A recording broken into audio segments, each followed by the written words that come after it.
Hi, hi, hi! Hi, Philippines! Hi, world! Ayan, welcome po sa ating munting karunungan, munting kaalaman. Ayan, munting kaalaman, munting karunungan. Papakilala ho muna, ha? Ang pambansang bartender ho ng Pilipinas. Ako si Mr. Lance. Ako ang pambansang bartender ho ng Pilipinas.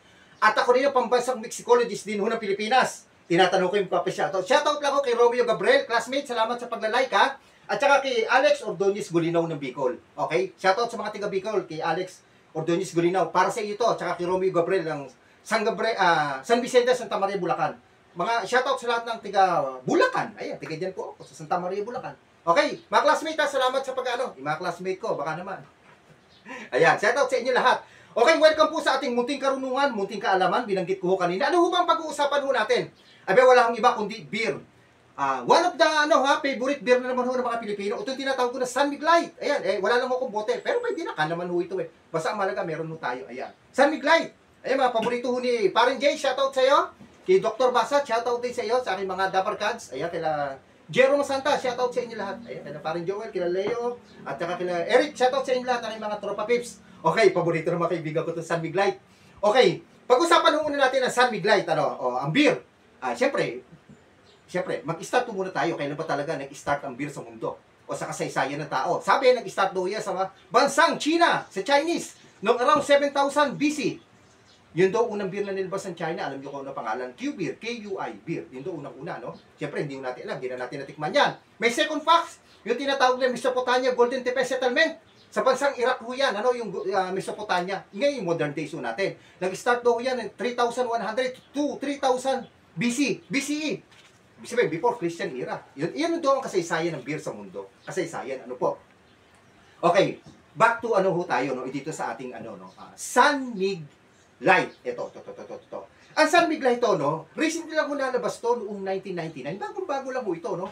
At ito yung tinatawag na reduced calorie lager. Ba't ba sinasabing reduced calorie?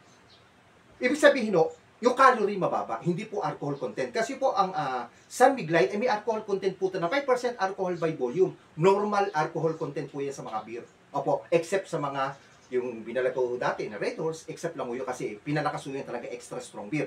But itong San Miglite, hindi ho to extra strong beer. Ito ho regular beer, pero reduced calorie. Para yung ayaw lumaki ang tiyan, yung ayaw tumaba. Well, sa akin naman ho kasi ang pag-inom yan ho, depende sa pagpulutan nyo ng malakas no? So, ito, pero pagbalik ko tayo dito sa San Miglite, reduced calorie, ibig sabihin hindi gano'ng nakakataba o yung calorie na nakakain mo kayo ng San Miglite. 1999 no, nag-start ang San Miglite, Okay, ayan. Siyempre, ganun na lang ba ang kwento natin? Pag-usapan naman ho natin ang kwento ng San Miguel Corporation o San Miguel Brewery. Kailan ho ba talaga nag-start ang San Miguel Brewery? Ano po? Ang San Miguel Brewery o San Miguel Corporation, recently natatagyan. Balikan ho natin San Miguel Brewery na tinatawag. Sa history, nag-start po yan noong 1890. Ang lugar ho nila ay La Fábrica de Cerveza de San Miguel in Manila. Dito po sa Manila, sa Philippines. Ano po?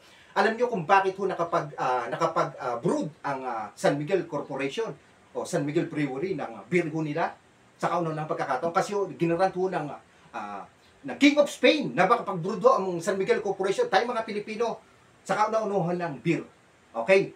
Kasi bakit? That time ho kasi, noong 1890, tayo po ay Spanish colony. Alam mo natin yan. Kaya sa atin maraming may Spanish, na lahi. Si Mr. Lance, isa ho kami dyan Okay.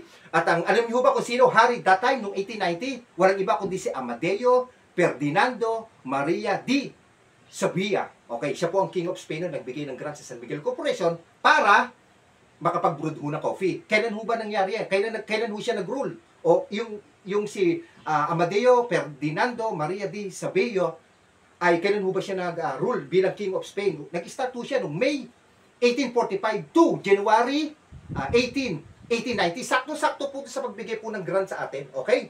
At nung wala na po ang mga Spanish, noong pong 1963, ang San Miguel Beer Corporation o San Miguel Brewery Incorporation na tinatawag, ay doon na po na-establish noong 1963 ang San Miguel Corporation.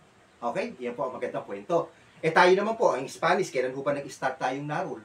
O noong pong 1565 to 1898 naman po tayo siyempre, yung mga ngayon nakakapanood, siyempre hindi pa po tayo tao yan. Doon po tayo narol ng mga Spanish o dumating sa Pilipinas. Okay? 333 years po pala. Tayo nasako po ng mga Espanyoles o nag-rule ang mga Spanish po dito sa ating bansa. Okay? Ulitin ko, 1963 po, na-establish na po ang San Miguel Brewery Incorporated. Okay? Ayan po ang kwento.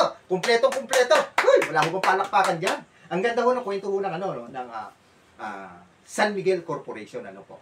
Kung sino ang nag-grant. Okay, kaya kung may tanong pa ko sa mga kabiran dyan, kabir. Pero susunod na mga imported beers naman ang titrahin ho natin, ha? Okay, marami ho tayong imported beer. Pero tayo asahi dito, yung Tiger, susunod, tsaka ano pa ba?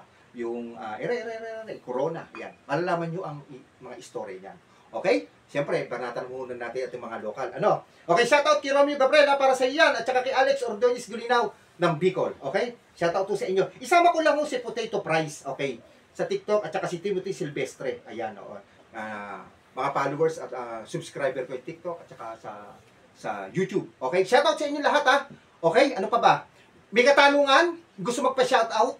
Aba, comment down below. Baka gusto niyo ng mixing, mga istorya ho lahat niyan. Pero lahat ho yan, titirahin mo natin. Isa-isa para ho sa inyo.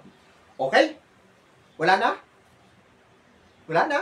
Okay. Ako po ang pambansang bartender ho ng Pilipinas. Tandaan niyo yan. At ako rin ang pambansang mixicologist din ho ng Pilipinas.